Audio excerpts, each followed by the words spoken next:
Bien, pues buenos días.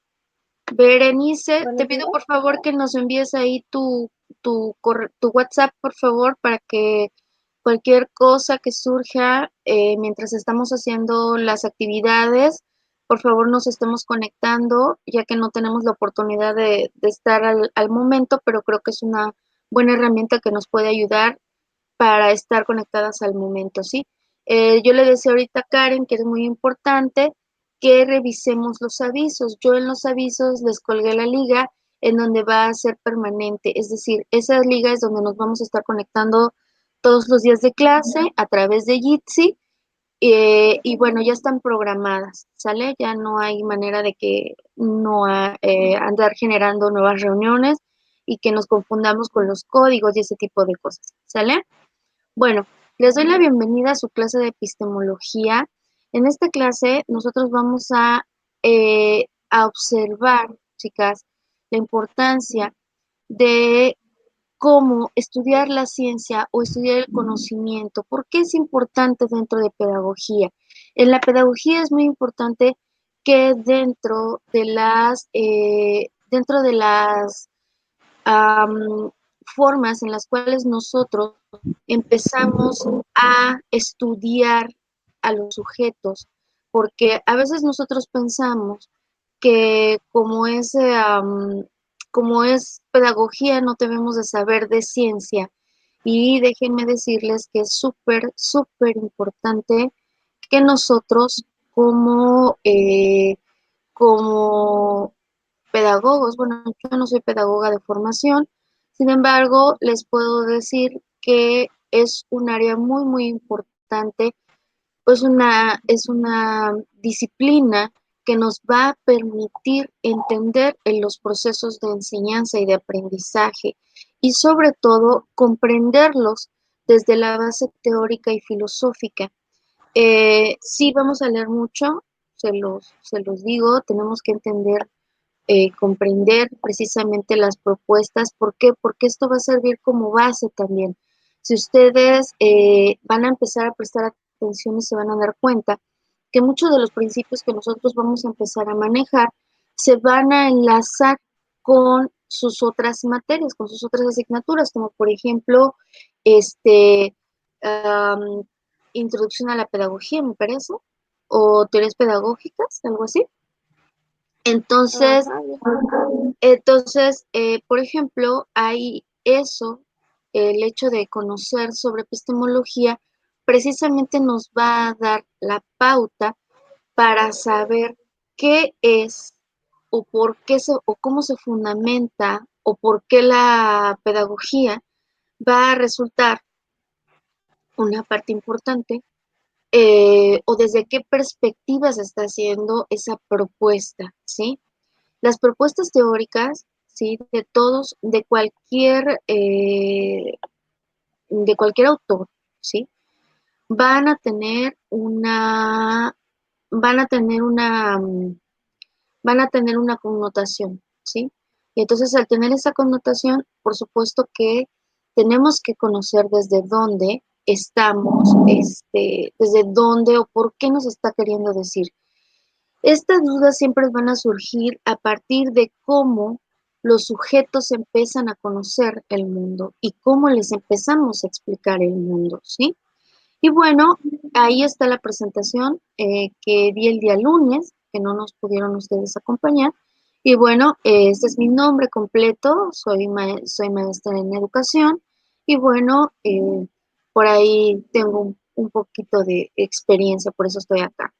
Y bueno, yo estoy en Tuxtepec, yo soy del plantel de Tuxtepec, Oaxaca, entonces estoy del otro lado de donde están ustedes. Bueno, ahí está mi presentación, a ustedes se tienen que presentar y les voy a dar los lineamientos de clase. Esto va a ser muy, muy rápido porque finalmente tenemos que tocar los otros temas en donde ustedes tienen dudas. Bueno, ¿cuáles son las reglas de clase? La primera, pues ser puntuales, sí, estar siempre tratando de estar lo más puntual que se pueda, tratar de conectarnos, buscar en donde nuestra casa tenga una señal muy óptima para que podamos estar puntuales. Es importante respetar las opiniones de los demás, no siempre vamos a estar de acuerdo, A mí me gusta mucho que participen, que platiquen, que cuenten de sus historias, porque es muy importante y eso enriquece la clase. Que sean muy responsables, porque ya estamos en un nivel superior, estamos en una licenciatura y entonces tenemos que aprender toda esa parte de la responsabilidad.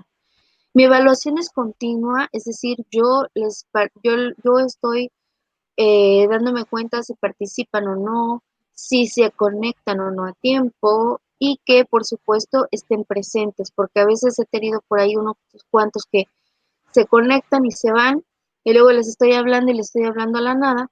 Entonces es importante que también estén, ¿sí? A pesar de que tienen sus cámaras apagadas. Les voy a entrega de tareas y trabajos en tiempo y forma con algunas excepciones.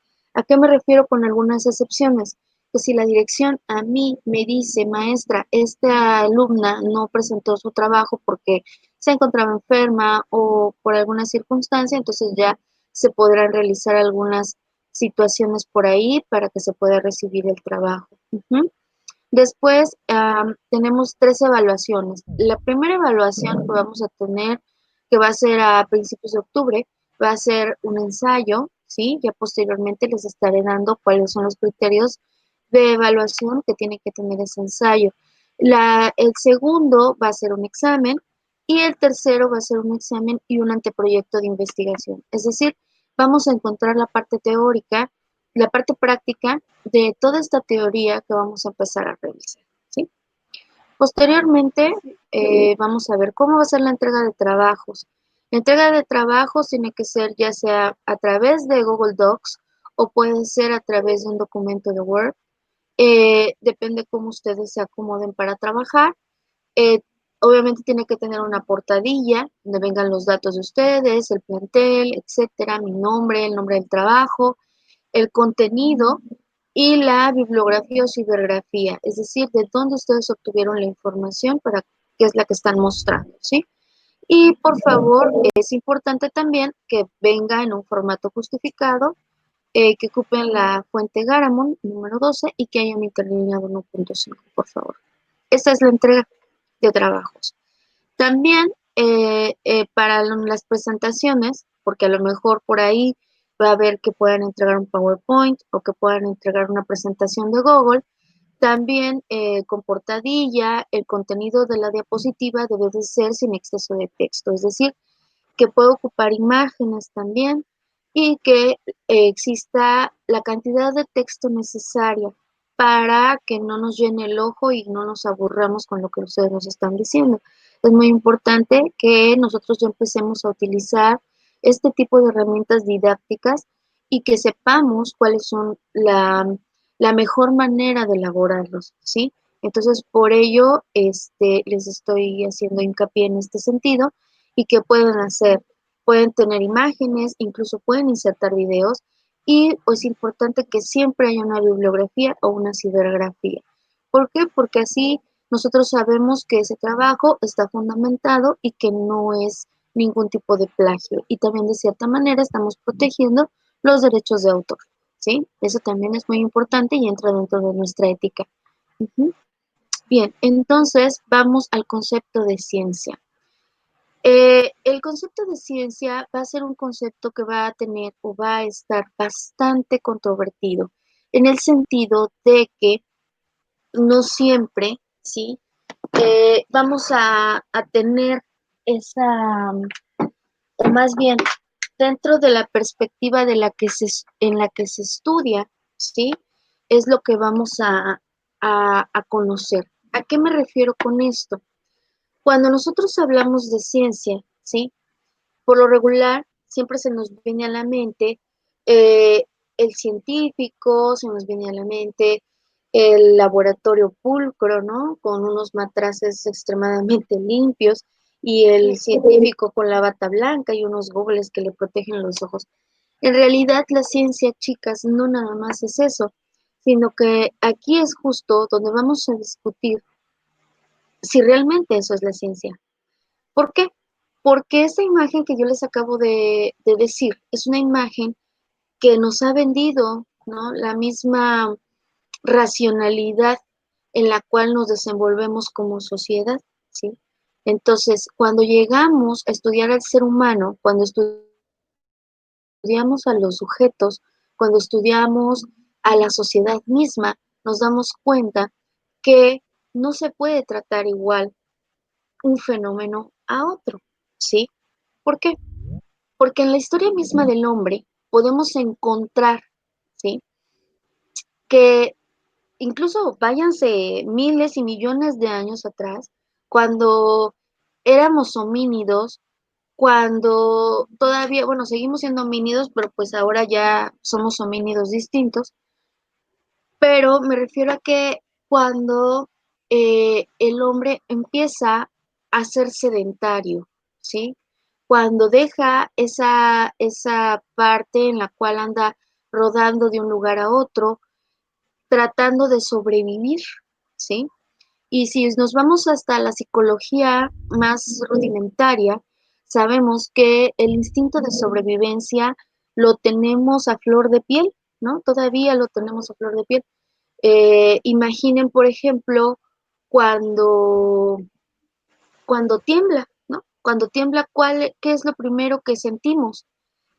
Podemos sentir miedo, pero antes del miedo tenemos un instinto de sobrevivencia y se nos viene a la mente cómo nosotros nos podemos resguardar o cómo podemos salvaguardar nuestra integridad, ¿no? Entonces, precisamente esos instintos que tenemos y que lo tiene cualquier ser vivo, nos va haciendo conscientes, ¿sí? Cuando el hombre llega a su último nivel evolutivo, se da cuenta y empieza a notar que tiene memoria, ¿sí? ¿Y cómo va a tener memoria? ¿Cómo se da cuenta? Porque precisamente en este instinto de sobrevivencia, él se empieza, él empieza a notar que va a haber cambios físicos y empieza a ser consciente de la muerte. Cuando empieza a ser consciente de la muerte, se da cuenta de la importancia de dejar un legado. Y entonces ya es cuando empezamos a ver las famosas pinturas rupestres, porque al darse cuenta que él en algún momento va a dejar de existir, va a hacer la diferencia entre nosotros y los animales. Los animales van a vivir al día, nosotros no, nosotros sabemos que en algún momento nuestra vida se va a acabar. Entonces, al terminarse esa vida, queremos empezar a sobrevivir, ¿no? Y entonces, en ese sentido, el buscar esa sobrevivencia, el buscar cómo nosotros vamos a llevar a cabo esa sobrevivencia y que debemos de preservar la vida, a partir de ahí estamos empezando a cultivar nuestra memoria. Entonces, al cultivar esa memoria, el hombre se da cuenta de la importancia de resguardarse de la naturaleza. ¿Por qué? Porque se ve vulnerable.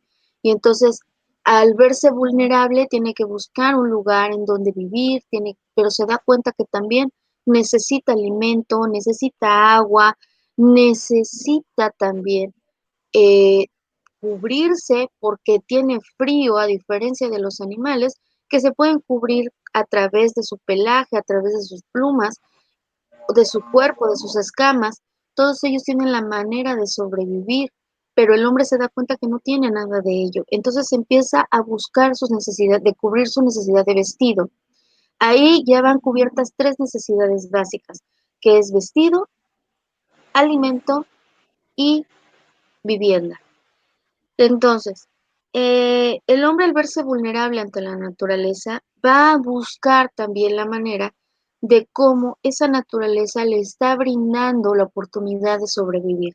Y si se fijan en sus clases de historia, se van a dar cuenta que todas las primeras civilizaciones, y no me dejarán mentir, todas o la mayoría se van a asentar cerca de ríos, ¿sí? O donde hay agua. ¿Por qué? Porque era la forma en la cual ellos podían empezar a tener eh, pues la seguridad, ¿no? De sus cultivos, la seguridad de tener agua, de que era importante para la sobrevivencia.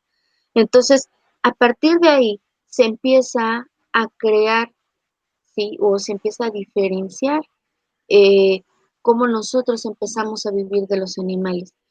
¿Y por qué los hombres? Sí, por ahí, por ejemplo, preguntaba Julieta Fierro, una, una astróloga y física, una astrofísica muy, muy importante en nuestro país, y decía, le preguntaba a los niños, ¿cuál es la diferencia entre los gorilas y los humanos? ¿Por qué nosotros somos diferentes?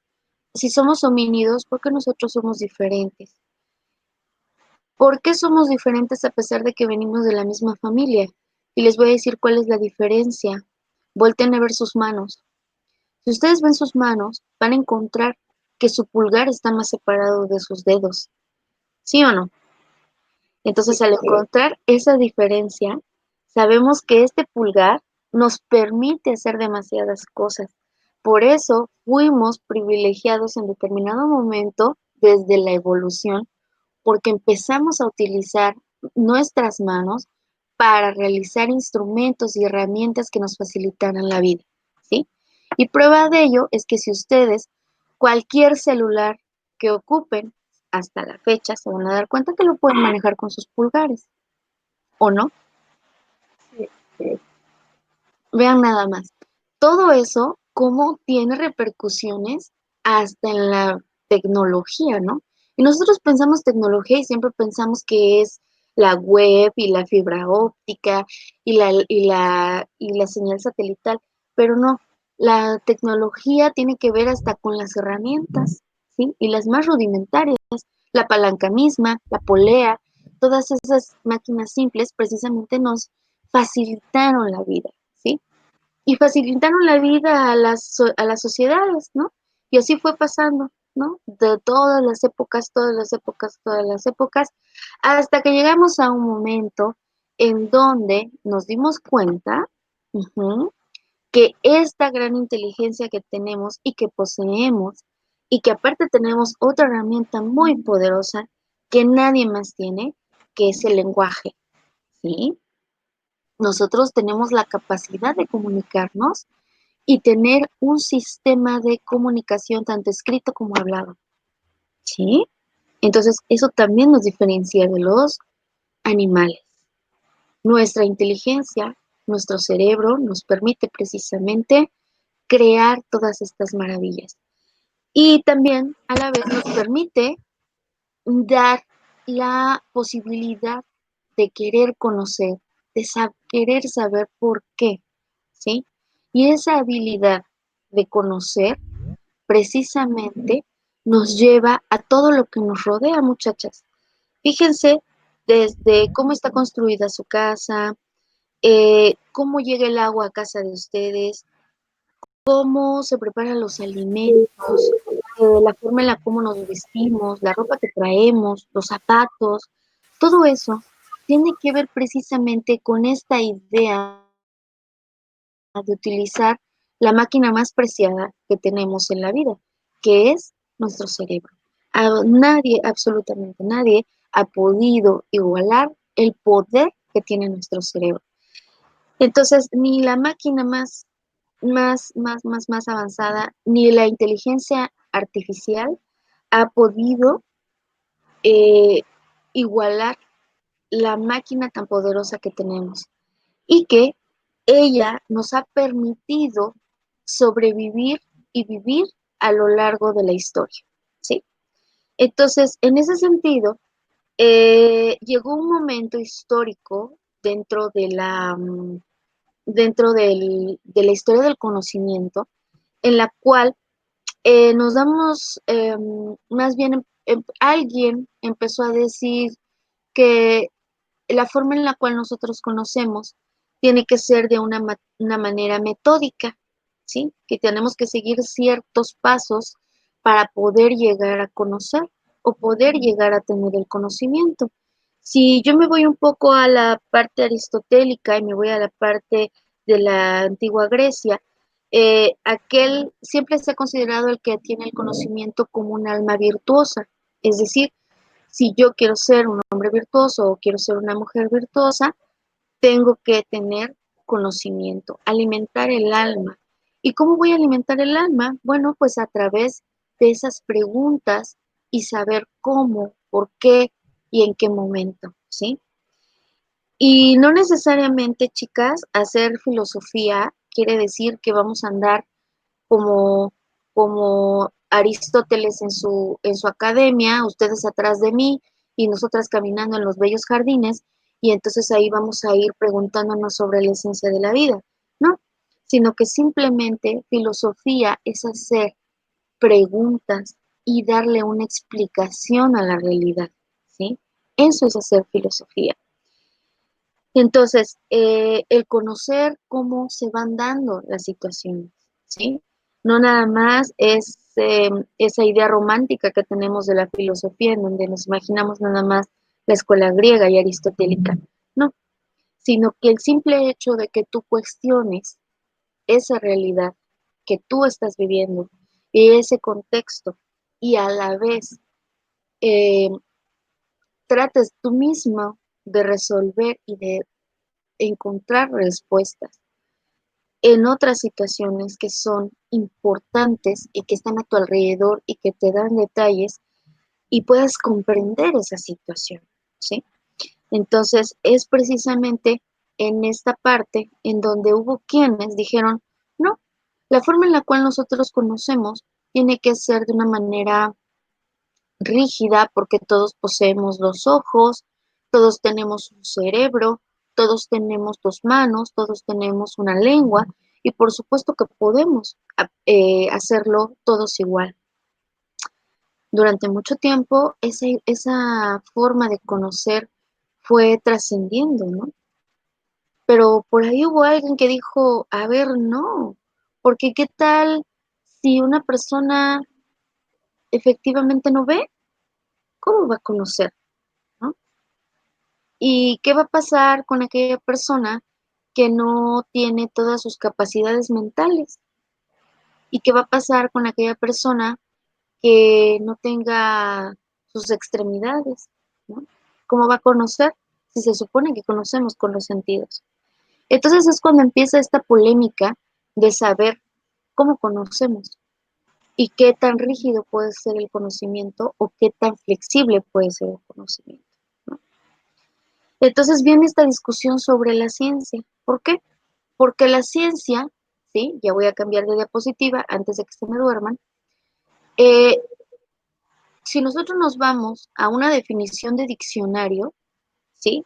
Nos vamos a dar cuenta que dice ahí que es un consejo o es estoy acá en este lado, que es un conjunto de conocimientos obtenidos mediante la observación y el razonamiento, sistemáticamente estructurados, y que los que se deducen principios y leyes generales de capacidad predictiva, comprobables y experimentalmente. Es decir, que la ciencia para el diccionario, para la Real Academia Española, va a ser un conocimiento que sea comprobable, es decir, que se pueda repetir muchas veces. Eh, y no necesariamente los conocimientos se tienen que repetir varias veces, porque nosotros somos tan diversos, o sea, nuestro cerebro y nuestra actitud es tan diversa que no necesariamente debemos de pensar igual, ¿sí? Y que obviamente, sí, la ciencia va a tener conocimientos estructurados, sí, efectivamente los va a tener, porque va a tener conocimientos que van a ser fundamentales para conocer, ¿no? Los principios, ¿no? Pero también tenemos que considerar que la ciencia es inacabada, ¿sí? La ciencia no quiere decir que hasta aquí se acabó y ya nadie más. Esa es una de las bondades de la ciencia y si lo abordamos desde la filosofía, nos damos cuenta que la ciencia sigue generando y sigue generando. No es algo que se haya acabado totalmente, sino imagínense hasta dónde hubiera llegado la ley de Newton, ¿no? Si nos quedamos nada más con la ley de gravitación. Si nada más nos hubiéramos quedado con los principios de gravitación universal de Newton, ¿ustedes creen que las sociedades o los hombres hubieran podido viajar al espacio? No. No, ¿verdad? Entonces, lo mismo ocurre, por ejemplo, ¿no? Si nos hubiéramos quedado solamente con los principios de Pascal, ¿Ustedes creen que pudiéramos predecir el estado del tiempo con mayor exactitud actualmente, como lo hacemos ahorita? ¿No? Tampoco. No. Claro que no. Entonces, ese tipo de conocimientos, ¿sí? No están acabados, sino que simplemente me dan los fundamentos para que se continúe dando o alimentando el conocimiento, esa curiosidad que tenemos de forma natural los seres humanos. Entonces, no podemos nada más quedarnos con esta parte del diccionario, ¿sí? Si nos vamos en esta misma parte del diccionario, nos vamos a dar cuenta que dice que solamente es un conjunto de conocimientos relativos a las ciencias exactas, físicas, químicas y naturales. Y entonces yo les pregunto, ¿qué pasaría con las ciencias sociales? ¿Serán ciencias o no serán ciencias, chicas?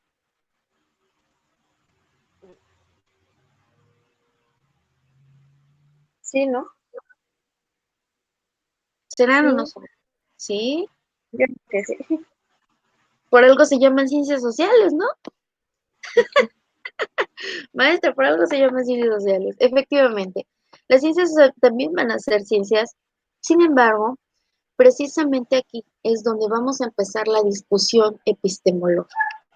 La discusión epistemológica va a ser precisamente en esta parte en donde nosotros tenemos que saber, primero que nada, qué es ciencia y desde dónde se discute, ¿no? Desde qué perspectiva se discute. Por eso dice, ¿qué ocurre con las ciencias sociales? Pues se propone una aproximación al concepto de ciencia, aproximación que resulta valedera para el ámbito de lo social, históricamente menos desarrollado que el natural. Y es cierto, ¿por qué es desarrollado menos que el natural? Porque en el natural, el hombre, al verse vulnerable ante la naturaleza, quiso tratar de dominarla y hasta la fecha quiere tratar de dominarla. Pero no, no podemos. Simplemente, si nos ponemos a pensar, ¿cuándo podemos predecir la erupción de un volcán? ¿Lo podemos predecir? No. No, ¿Podemos predecir un terremoto? no. No. Sí podemos predecir que puede haber lluvia, puede, pero como puede que no. Como Entonces, una teoría, ¿no? eh, Una hipótesis. como un supuesto, exactamente, como una hipótesis, como un supuesto, pero siempre nos hemos enfocado nada más a las ciencias sociales, a las ciencias naturales, como que es donde más se ha tratado de desarrollar. Y entonces, ¿qué pasa con las ciencias sociales? Que las ciencias sociales va a ser un estudio muy reciente, chicas, muy reciente. Muy reciente, les estoy hablando finales del siglo XIX, principios del XX, ¿sí? Y nosotros ya estamos en el XXI. O sea, llevamos más de 300 años tratando de entender a la naturaleza y no somos capaces de entendernos a nosotros mismos. Entonces, si nosotros mismos somos los que generamos el conocimiento, ¿cómo es posible que desconozcamos tanto de nosotros mismos? Entonces, ese es el encanto que tiene el área educativa donde nosotros nos desenvolvemos, ¿sí? ¿Por qué?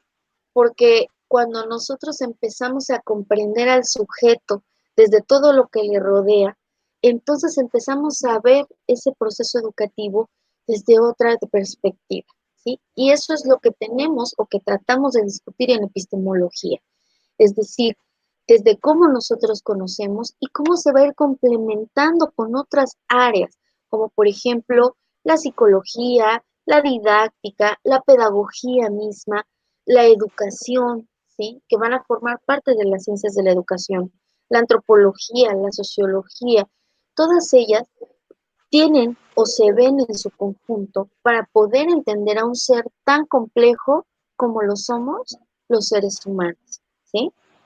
Entonces, ahí es donde va a empezar esa discusión. Pero ¿cuál va a ser la discusión? Bueno, ahí ya les había yo puesto la tarea en donde la discusión iba a ser precisamente, voy a dejar de compartirles pantalla, va a ser precisamente esta parte en donde eh, vamos a ya veo que ya tenemos más chicas conectadas. Hola, chicas. Me da mucho gusto tenerlas por acá. En donde vamos a hacer esta lectura, ¿sí? En cómo se va a dar esa discusión de tratar de estudiar a los seres humanos, ¿sí? Desde la, eh, desde las ciencias naturales y cómo se quiere tratar desde las ciencias sociales, ¿sí? Más bien, cómo se quiere estudiar al humano desde las ciencias naturales o tratarlas igual como las ciencias naturales y cómo se le quiere dar una particularidad, ajá, al estudio del ser humano. Entonces, precisamente la lectura, por ahí Macy estuvo el lunes. Macy, ¿hiciste la tarea? Macy, ¿puedes abrir tu micrófono? El de la lectura Ajá, sobre los diferentes conceptos que daban los autores. así es, que teníamos 4 discusiones por ahí. Sí, los dos primeros autores, no recuerdo su nombre, Ajá, pero estaban de acuerdo que hablaban ellos opinaban algo teórico, que se distinguía su teoría por la experiencia, pero ya otros estaban desacuerdos porque no pueden sustentar algo que no tiene validez, porque la experiencia no sería, ¿cómo le diré? No sería algo cierto, ujú. algo así, pero sí leí la lectura. Se Sí te sé lo que complicó, pasa, Macy, se te pero sí se me complicó, olvidó tantito. se te complicó. Sí, sí, algo. Claro, es lógico, cuando hablamos la primera vez, cuando nos enfrentamos a este tipo de textos la primera vez, nos cuesta trabajo, ¿sí? Y entonces obviamente, pues no tratamos de entender, no queremos comprenderlo, pero queremos saber desde dónde, ¿no? Entonces yo les pido que no se frustren porque obviamente cuesta trabajo, no es la primera, o sea, no es un cuento, no es una lectura cualquiera, pero sí es importante que, por ejemplo, tengan por ahí un diccionario o que se metan también a Google a investigar un poquito sobre cómo es este autor. Por ejemplo, en este caso tú estabas hablando de Popper y estabas hablando de Kohn. Bueno, ¿qué va a pasar con Popper? Popper va a decir, sí, efectivamente, nosotros, ¿quién más está? Aparte de Macy, ¿quién más está? Surisadai. Hola, buenos días, Berenice, ya nos habíamos saludado. Y bueno, les voy a pedir por favor a Macy y a Surisadai que se acaban de conectar, bueno, que las acabo de ver porque yo no las veía. Por favor, en el chat me pueden dejar su número telefónico, por favor, que voy a hacer un grupo de WhatsApp para que estemos conectadas y que cualquier duda que surja, no nos esperemos hasta conectarnos en el mensaje de la plataforma, ¿sí? Entonces yo ahí voy a crear un grupo académico y entonces ya cualquier duda que surja, ahí la podemos aclarar, ¿sale, chicas? Eso será bastante, bastante bueno. Bueno, entonces, sí es cierto, Macy, lo que decías, es así como que muy complicado, ¿no? Entenderlo y decir, bueno, la maestra, ¿qué le pasa, no? Pero con la explicación que les acabo de dar con respecto a cómo estudiar las ciencias sociales o por qué las ciencias sociales, nos vamos a dar cuenta que qué es lo que nos está queriendo decir la autora, ¿sí? La autora nos está queriendo dar la perspectiva de 4 autores, ¿sí? O 4 propuestas teóricas que en cierta manera han tratado de hacer eh, o han tratado de proponer el estudio del hombre, ¿sí? Entonces, al hacer esta propuesta, ¿sí? Vamos, tenemos que ver o más bien desde qué perspectiva. Por ejemplo, si me voy un poco a la propuesta que me hace Popper, Popper me dice que, que tengo que, por ejemplo, estudiar al hombre y experimentar, ¿no? Pero ojo, el conocimiento que me propone Popper es un conocimiento deductivo. Deductivo quiere decir que voy de lo general a lo particular. Entonces, dice Popper que nosotros tenemos que creer en el conocimiento de forma general y entonces a partir de ahí ya voy a empezar a generar eh, distintos saberes. Y entonces dice que si no hay experiencia, entonces no hay manera de que, de que se pueda conocer o que se pueda saber, ¿no? Entonces es bien importante que sepamos que Popper tiene una perspectiva en la cual quiere tratar a los humanos o tratar el estudio de los sujetos como si fuéramos la ley de gravitación universal. Es decir, que si yo experimento y sé que aviento un objeto, sé que se va a caer, ¿no? Y tratar de medirlos y no los podemos medir. La psicología, a través de los test, ha tratado y lo hace de medir ciertas conductas, pero eso ha sido en estudios que se han realizado de validaciones específicas que les ha permitido llevar a cabo estas, estas, estas aproximaciones, ¿no? Pero al igual, o sea, hacen esas validaciones, hacen esas valoraciones para su trabajo, sin embargo, no podemos decir que todos están iguales, sino porque hay ciertas características que los distinguen unos de otros, ¿no? Entonces, esa es la perspectiva de Popper. Y, por ejemplo, en el caso de Kuhn va a decir, sí, los seres humanos vamos a aprender de determinada forma y vamos a conocer. Sin embargo, era como yo les decía hace un momento, el conocimiento no está terminado, no está acabado. Entonces, al no estar acabado, por supuesto que va a tener ciertas características y ¿qué va a pasar? Que el conocimiento tiene que aprender de los huecos que dejó el conocimiento anterior. Entonces, esos huecos de conocimiento anterior me va a permitir, entonces, cambiar la perspectiva y él a eso le va a llamar paradigma, de cómo ese paradigma va a ser diferente, ¿sí?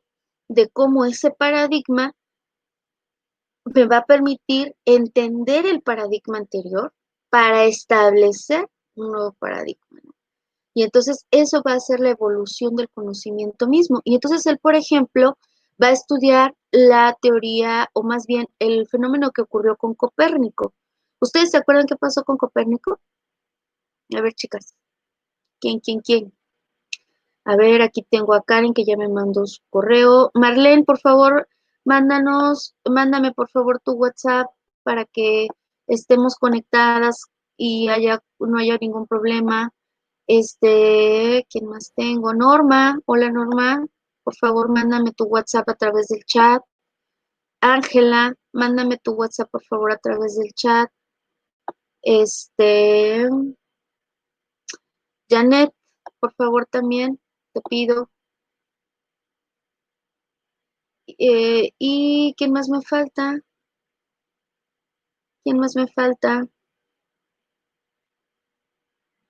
Por favor, envíenme su WhatsApp para que cree yo el grupo. Por favor, y aparte también tengo que pasar la lista de quienes están, así que por favor es importante. Entonces, ¿se acuerdan qué pasó con Copérnico, chicas? A ver, ustedes que están en Google, a ver ahí, investiguenle y díganme rápido en lo que yo voy recopilando algunos mensajes que ya me enviaron.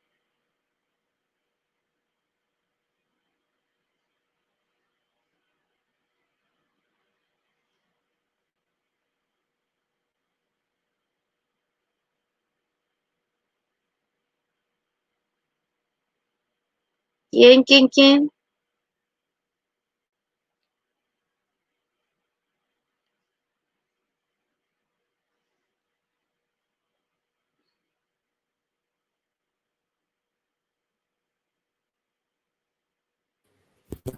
¿Qué quieres saber? ¿Cuál es la teoría de Copérnico? Ustedes que pueden accesar a Google, por favor, díganme. 954. Antes de que nos vayamos.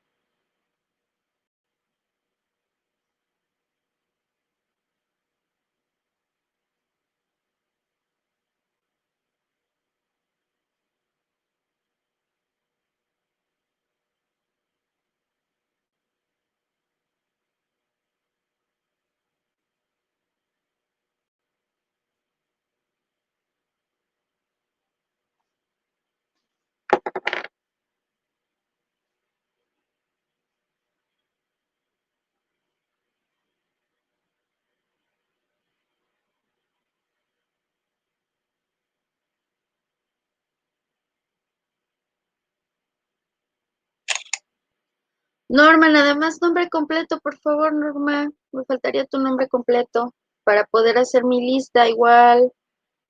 ¿Quién más? No, nada más Norma. ¿Sale? Profa, ¿Mandé? ¿puede repetir lo que dijo? Es que no lo escuché. Ah, Norma, que si me puedes poner tu nombre completo, por favor. ¿Ya encontraron la teoría de Copérnico?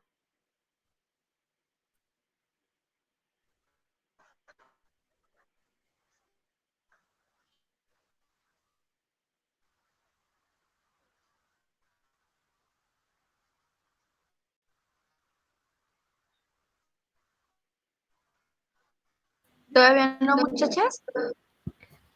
Dice, teoría heliocéntrica.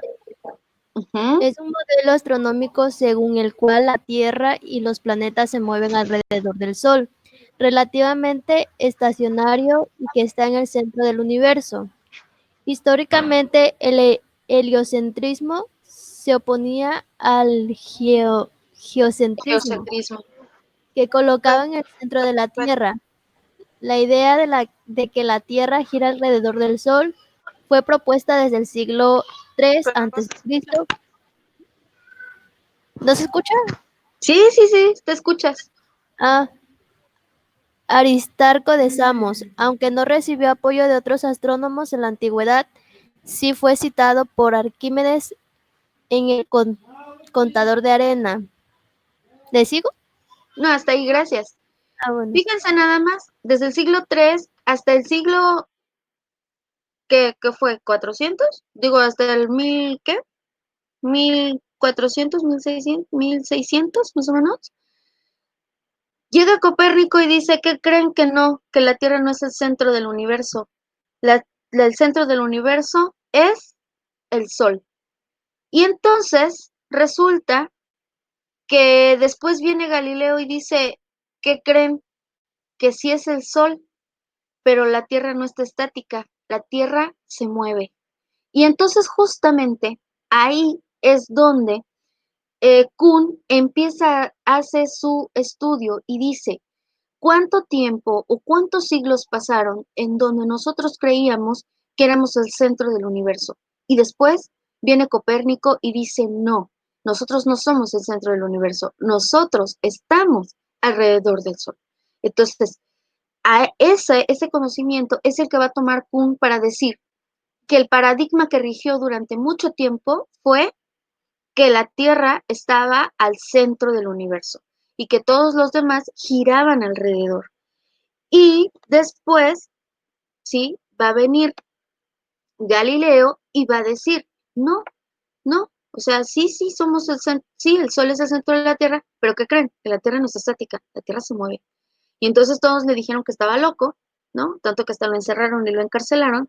Y entonces a partir de ahí va cambiando el paradigma, ¿sí? Eso es a lo que se refiere Kuhn, que como ese conocimiento me va a dar sustento a otro nuevo, ¿sí? ¿Alguna duda hasta aquí, chicas? ¿No? No. Bueno, a mí. Segurísimas. Perfecto. Entonces, Ahora, con la tarea, ¿qué va a pasar? Todavía tienen hasta el viernes para entregármela, ¿sí? Todavía está abierta la plataforma hasta el viernes a las 9 de la noche. Pueden subir ustedes el cuadro comparativo. Si tienen alguna duda cómo utilizar Canva y no lo pueden utilizar desde la liga que yo les dejé ahí, googleenlo, busquen canva.com y sale una C en